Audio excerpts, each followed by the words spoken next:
करो योग और रहो निरोग। योग की हमारे जीवन में बहुत ही महत्वता है। योग कर कर हम हमेशा निरोग रह सकते हैं। ये जानने के लिए कि योग की हमारे जीवन में क्या महत्वता है, हमारे साथ आज मौजूद हैं हरिद्वार से योगा आचार्य सावन चौधरी जी। बहुत बहुत स्वागत आपका। बहुत बहुत नमस्कार, बहुत बहुत अभिनंदन और सत श्री अकाल। मैं आप सभी लोगों को बहुत बहुत बधाई है, आपकी पूरी टीम को और मीनू जी आपको भी, कि आप लोगों ने हमें मौका दिया कि कैसे हम योग करें। आज के समय में योग इसी देश के प्रधानमंत्री, यशस्वी प्रधानमंत्री जी और आपके राज्य के मुख्यमंत्री भगवंत मान जी, उनका भी बहुत बहुत आभार। जब मैंने आपके शहर में देखा कि यहाँ पे योगशालाएं चली हुई हैं पूरे पंजाब के अंदर, तो वो भी बधाई के पात्र हैं और आपकी पूरी टीम भी बधाई के पात्र हैं। और योग से हम किस प्रकार से निरोग रह सकते हैं, ये आपका बहुत अच्छा ही वो था कि आपने एक अच्छी शुरुआत करी कि जन जन तक कैसे योग पहुँचाए। तो यही हम लोगों का है कि एक नया प्रयोग, घर घर योग। जब घर घर योग होगा तो प्रत्येक व्यक्ति स्वस्थ होगा। तो योग एक ऐसी विधा है, ये हमारे ऋषि मुनियों की एक ऐसी चीज हमें दी हुई है जिसके माध्यम से हम शारीरिक, मानसिक और आध्यात्मिक और आर्थिक चारों प्रकार के स्वास्थ्य ले सकते हैं। चारों प्रकार से मजबूत हो सकते हैं। शारीरिक भी मजबूती मिलती है और मानसिक मजबूती मिलती है और आर्थिक, जो धन हमारा लगेगा बीमारी में, डिजीज में, हम उनसे दूर रहेंगे। तो इस प्रकार से हम अगर प्रत्येक व्यक्ति अपने जीवन में योग उतारेगा तो कभी बीमार नहीं पड़ेगा। कहते जीवेम श्रद्धा सतम, जिस व्यक्ति ने योग और प्राणायाम और ध्यान अपने जीवन में उतारा वो 100 साल तक भी स्वस्थ जीवन जीता है। जी, ये हमारे ऋषि मुनियों ने ये बहुत प्राचीन काल से योग चला रहा है।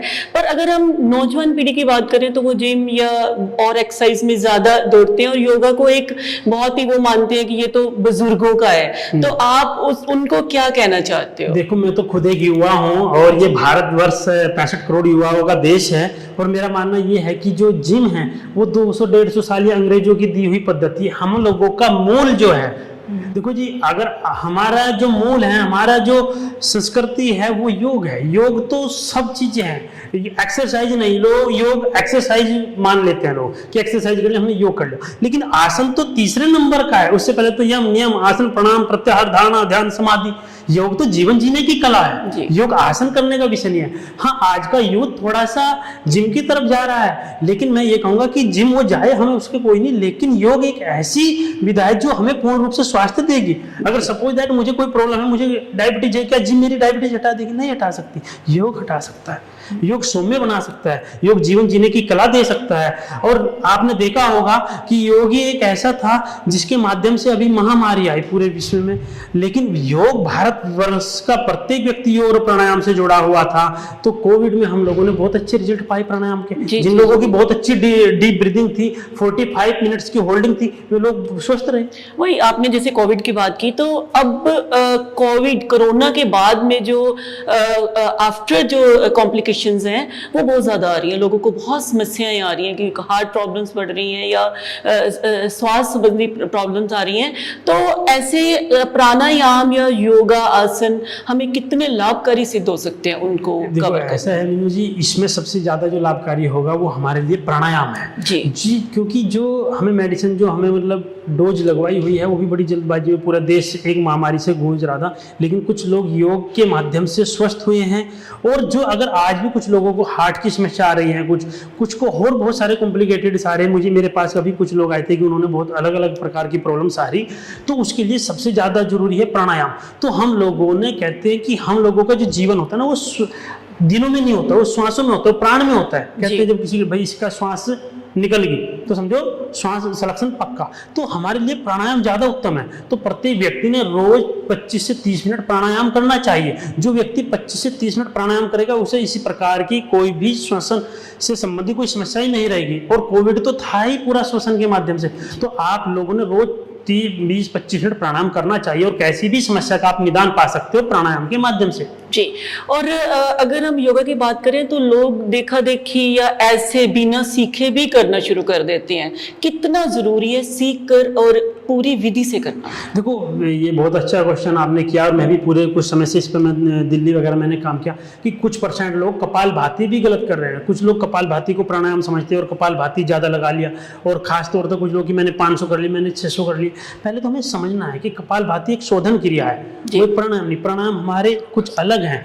तो हम लोगों ने क्या करना है कि पहले योग को सही से सीखें, और जब सही से सीखेंगे तभी सही करेंगे। थोड़ा करें, सही करें, वो ज़्यादा महत्वपूर्ण है। एक्सरसाइज कर ली, ज़्यादा योगा कर लिया, या आपने 2 दिन कहीं यूट्यूब पे देख लिया और आप योगा इंस्ट्रक्टर बन गए, तो आप अपना जीवन भी किसी अशिक्षित व्यक्ति के हाथों में ना दें, और आप भी किसी के जीवन को बनाने के अधिकारी हो, मिटाने के अधिकारी नहीं। उसे सही ज्ञान दे और सही योग कराएं, तभी उसका लाभ है जी। और अगर योग की बात करें तो कौन सा टाइम उचित है, सुबह शाम किस टाइम करना चाहिए, और क्या विधि, मतलब खाना खाने से कितनी देर पहले करना चाहिए? वैसे तो सबसे उत्तम समय बताया गया है कि ब्रह्म मुहूर्त का ही है, सुबह ही योग करना चाहिए, क्योंकि योग जब सुबह ही होता है तो व्यक्ति शाम को खाना खाने के बाद जब सुबह ही दैनिक कार्य अपने करता है तो उसके बाद में खाली पेट होता है, और योग जितना खाली पेट करेंगे उतना अच्छा है, और सुबह ही करना चाहिए। योग से पहले कुछ खाना नहीं चाहिए, लेकिन योग के बाद आप खा सकते हैं, ऐसा नहीं कि इतनी देर बाद नहीं खाना, इतनी देर बाद नहीं, क्योंकि योग ना कोई एक्सरसाइज नहीं है। योग तो एक जीवन जीने की कला है कि हमने जो है 40 मिनट एक्सरसाइज करी और 20 मिनट प्राणायाम करा। तो योग करने के बाद फिर उसके बाद आप जो है जलपान लें। तो इसलिए मैं कहता भी हूँ पहले योग और प्राणायाम और फिर जलपान। तो पहले योग और प्राणायाम हमें सुबह करना चाहिए, उसके बाद हमने जो है कोई भी जलपान लेना चाहिए, क्योंकि एक नया प्रयोग है, घर घर योग है। और इसी चीज को मद्देनजर रखते हुए हमारी भी पूरी टीम लगी हुई है, काया योग की पूरी टीम लगी हुई है, और इसमें हमारे MD बिंदु जैन जी, उनका हमें बहुत सहयोग मिला। तो जिस वजह से हम पूरे के पूरे, हमारा टारगेट यह है कि हम अगले 1 साल तक मतलब एक नया प्रयोग ऐसा करें कि प्रत्येक व्यक्ति योगी बने, घर घर योग पहुंचे। बिल्कुल। और अगर आप घर घर योग की बात करिए तो जैसे आपने शुरुआत में भी बोला कि प्रधानमंत्री नरेंद्र मोदी जी ने योग को घर घर पहुंचाया। 21 जून का एक अंतर्राष्ट्रीय जो योग दिवस भी तब मनाया जाता है, और इस साल से पंजाब के जो मुख्यमंत्री हैं भगवंत मान जी, उन्होंने भी शुरू किया योगशाला। तो क्या कहना चाहते हो, इससे कितनी का प्रमोशन होगी योग? देखो, इससे बहुत है। 27 सितंबर को प्रधानमंत्री जी ने ये भेजा प्रस्ताव, और 190 देशों पे भेजा, जिनमें से 177 देशों ने तुरंत वो कर दिया। और 11 दिसंबर में ये प्रमाणित हो गया कि हाँ भाई, योग इंटरनेशनल योग डे 21 जून को मनाया जाएगा। और ये देश के यशस्वी प्रधानमंत्री जी ने जो कार्य किया, क्योंकि योग का अर्थ ही है जोड़ना। योग का अर्थ परिवार को जोड़ना, देश को जोड़ना, आज पूरी दुनिया को जोड़ना योग का अर्थ था। तो 177 देश अगर आज जुड़े हैं तो भारत की ही सामर्थ्य थी, वो ऋषियों की ही सामर्थ्य थी। और इसके लिए केंद्र सरकार, यशस्वी प्रधानमंत्री जी, और पंजाब सरकार भगवंत मान जी में भी साधुवाद, उन्होंने बहुत बहुत बहुत बहुत आभार उनका।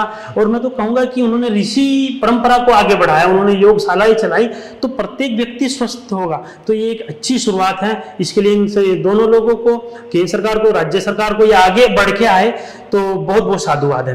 मेरा तो यही मानना है कि मैं माँ गंगा से प्रार्थना करता हूँ कि इन्होंने बहुत बहुत यशस्वी दोनों लोग बड़े ही अच्छा कार्य किया, कि जिससे कि प्रत्येक व्यक्ति स्वस्थ हो। और इसके लिए बहुत बहुत धन्यवाद इन दोनों लोगों को, बहुत बहुत साधुवाद। जी बिल्कुल। और हम भी यही चाहेंगे कि घर घर योग पहुंचे, और ताकि सभी लोग जो है वो निरोग रहें। आचार्य जी, आपका बहुत बहुत धन्यवाद। जी जी, बहुत बहुत नमस्कार, बहुत बहुत धन्यवाद आपका और आपकी पूरी टीम का। हम काया योग की तरफ से और हमारी ओर से बहुत बहुत धन्यवाद, बहुत बहुत आभार।